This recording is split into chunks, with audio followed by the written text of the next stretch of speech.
sini saya langsung ke para pihak yang bertindak. Itu ada Tuan IGD Sastrawan Sarjana Sosial atau ditulis juga IGD Sastrawan Esos, lahir di Badung tanggal 25/11/1988, warga negara Indonesia, pekerjaan karyawan swasta, bertempat tinggal di Jalan Kamboja nomor 25, Kelurahan Desa Sumertekelot, Kecamatan Denpasar Timur, Kota Denpasar, Provinsi Bali, pemegang kartu tanda penduduk dengan nomor induk kependudukan 51710251188005. Romawi 2, kepemilikan modal dalam perseroan, yaitu pengalihan modal yang dimasukkan dalam perseroan yang menjadi bagian hak milik dari almarhum Tuan Yang Masekan tersebut di atas. Romawi 3, susunan persero komplementer perseroan oleh karena persero komplementer yaitu almarhum Tuan Yang Masekan telah meninggal sebagaimana tersebut di atas. Bagaimana mengkonstruksi premisnya? Kemudian terkait dengan isi yang dilakukan perubahan. Mungkin untuk ini saya cukupkan karena semua sudah megang masing-masing ya apa yang menjadi materi daripada kelompok 5 ya. Sehingga sekarang saya lanjut, kita masuk ke sesi diskusinya ya. Di sini kelompok 5 memberikan judul ya terkait dengan perubahan ini. Saudara bisa perhatikan judulnya keluar masuk perseroan serta perubahan anggaran dasar perseroan kemandirian CV sukses jaya abadi. Nah silakan, apakah adik-adik ada yang mengomentari, merevisi atau mengulang pertanyaan terkait dengan judulnya dengan adanya peristiwa tadi? Silakan, siapa? Saya mau mengajukan pertanyaan terkait dengan judul. Judul akta adalah keluar masuk perseroan serta perubahan anggaran dasar perseroan komanditer CV sukses jaya abadi. Pertanyaan saya, kenapa menggunakan kata serta dan tidak menggunakan kata lain selain serta? Mungkin dan alasannya apa? Kemudian kenapa? Karena menurut saya memang apa yang dikatakan sudah bagus. Mungkin ini karena kosakata bahasa Indonesia. Kata-kata keluar masuk pula itu mungkin agak kurang tepat karena menurut saya terkesan kurang formal. Lebih-lebih untuk kesannya akta yang bersifat sempurna. Jadi mungkin untuk saran judul bisa diubah menjadi pemasukan, pengeluaran, dan perubahan atas perseroan komanditer CV sukses jaya abadi, sehingga terkesan lebih formal pula untuk akta itu. Bagaimana kelompok 5 atau kelompok lain bisa membantu dulu? Sebelum menunggu silakan. Sedikit komentar karena saya melihat bahwa di dalam akta itu notarisnya itu berkedudukan di Kabupaten Badung, sedangkan untuk para penghadap karena bertempat tinggal di daerah Kota Denpasar, mungkin bisa ditambahin keterangan bahwa para penghadap sementara berada di Kabupaten Badung. Kemudian kalau bisa saya lihat yang di bagian bawah berdasarkan ada keterangan bahwa akta nomor 12 tertanggal 18/01/2022 yang telah didaftarkan pada Kepaniteraan Pengadilan Negeri Denpasar dengan nomor 88. Di situ saya ingin bertanya bahwa itu akte apa ya, karena memang tidak dijelaskan. Yang saya pahami mungkin itu akte pendirian, tapi yang menjadi pertanyaan adalah apakah akte pendirian tersebut itu perlu didaftarkan ke Paniteraan Pengadilan Negeri Denpasar? Kalau misalnya iya, alasannya apa? Seperti itu. Dalam hal ini adalah di Denpasar. Nah, mungkin di situ boleh ada jawaban dulu dari kelompok 5 sebelum kita lempar pada kelompok lainnya. Karena dia menyarankan, ya, jadi Bella menyarankan bahwa harus diberi keterangan bahwa penghadap saat ini berada di tempat kedudukan notaris, demikian ya. Silakan, ada alasan untuk itu sehingga tidak mencantumkannya. Bahwa untuk klausul untuk sementara ini berada di suatu wilayah itu dihilangkan saja sebaiknya, karena mengingat pada Undang-Undang Jabatan Notaris Perubahan bahwa wilayah dari Jabatan Notaris itu satu wilayah provinsi, tidak lagi satu kabupaten sebagaimana Undang-Undang Jabatan Notaris tahun 2004. Sekian Ibu. karena suatu keadaan tertentu, keadaan memaksa, dia harus berada di luar kedudukannya, bukan wilayah ya, di luar kedudukannya. Kalau notaris kan kedudukannya misalnya di satu kabupaten, kedudukannya artinya dia tidak boleh berkantor di luar dari kabupaten yang ditunjuk berdasarkan surat keputusannya. Namun di dalam melakukan kewenangannya, notaris bisa melakukan kewenangannya dalam satu wilayah provinsi. Bisa dipahami? Ya, nanti dibaca lagi. Itu terkait dengan aturan, itu sangat yang mendasar. Ya, itu bisa kita jawab, tapi kita langsungkan sekarang terkait dengan masuk ke komparisinya. Mungkin ada pertanyaan untuk komparisi yang diuraikan oleh kelompok 5, di mana dalam hal ini IGD Sastrawan itu adalah ahli waris ya? Ya, ahli waris. Ada pertanyaan terkait dengan komparisinya. Ingat, komparisi itu adalah apa? Syarat subjektif, kewenangan bertindak. Itu harus menguraikan. Silakan. Izin saya ingin bertanya pada kelompok 5 mengenai komparisinya IGD Sastrawan.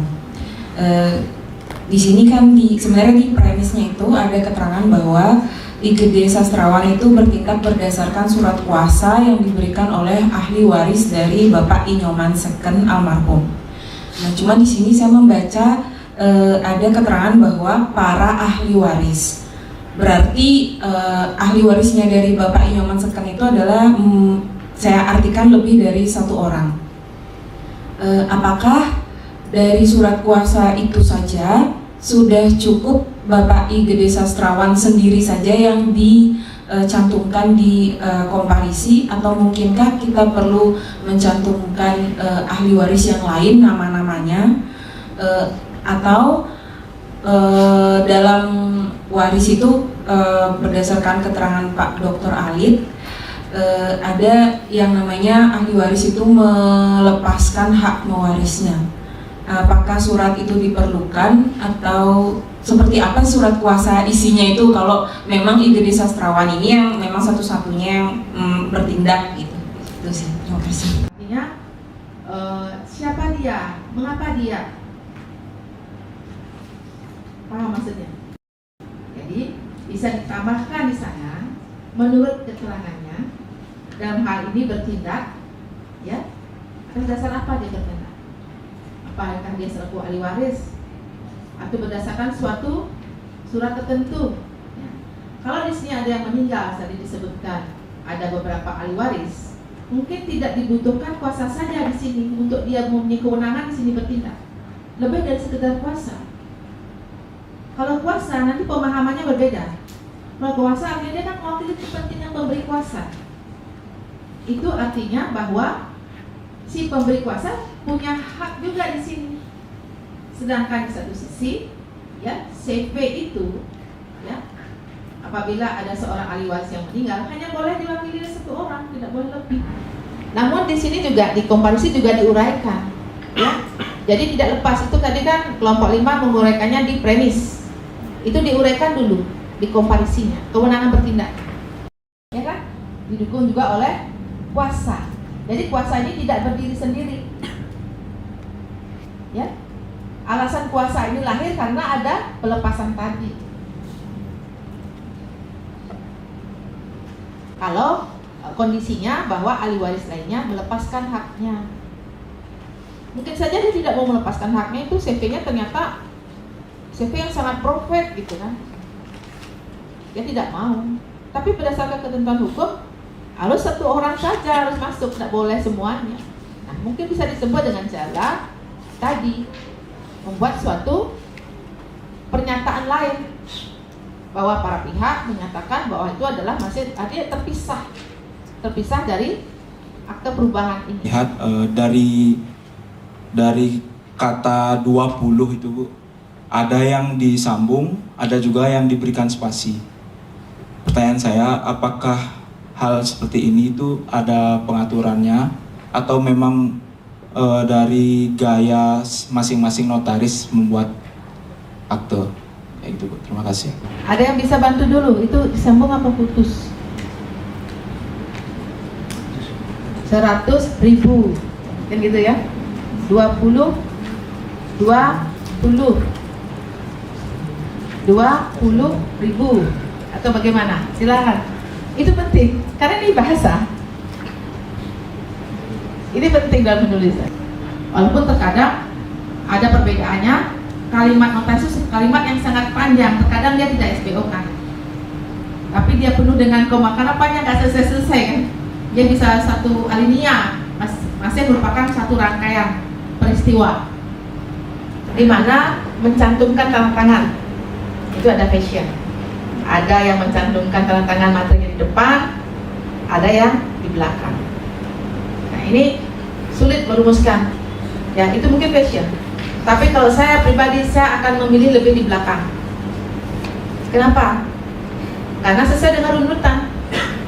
Kan pembacaan dulu kan. Setelah pembacaan, dimengerti, baru ditandatangani. Artinya setelahnya. Negara Indonesia lokal, misalnya dari suku Baduy atau suku Dayak yang ingin membuat CV, sedangkan kita sebagai notaris tidak mengerti satupun bahasa dari mereka. Apakah perlu diperlukan penerjemah resmi atau bagaimana? Berdasarkan peraturan perundang-undangan, dalam hal ini Undang-Undang Jabatan Notaris, itu tidak harus selalu dibacakan. Tidak menutup kemungkinan. Atas kehendak para pihak, akta itu tidak perlu dibacakan. Nah, adik-adik juga sebutkan di sana. Pertemuan ke-6 ya. Semoga kita bisa semua kelompok lebih secara singkat. Jadi untuk pertemuan berikutnya saya minta adik itu poinnya saja. Mengapa demikian? Mengapa menulis judulnya demikian? Mengapa komparisinya usah dibacakan? Mengapa komparisinya demikian? Karena semua udah baca kan. Mengapa menuliskannya demikian? Terus dalam premis apa saja yang dicantumkan secara runtun. Jadi nggak usah baca gitu, nggak usah. Di presentasikannya singkat. Terus isinya itu apa? Kan perubahan. Apa yang berubah? Mengapa demikian? Penutupnya apa? Itu cuma 5 menit, nggak lebih saya rasa. Semua kelompok ini. Karena saya menghendaki nanti di pertemuan ke-7 kita akan latihan soal. Saya akan membuat soal, ya, untuk adik-adik kerjakan secara mandiri. Semuanya harus membawa laptop, ya, semua harus membawa laptop karena kita latihan untuk ujian, ya. Oke, untuk malam ini saya cukupkan. Selamat malam.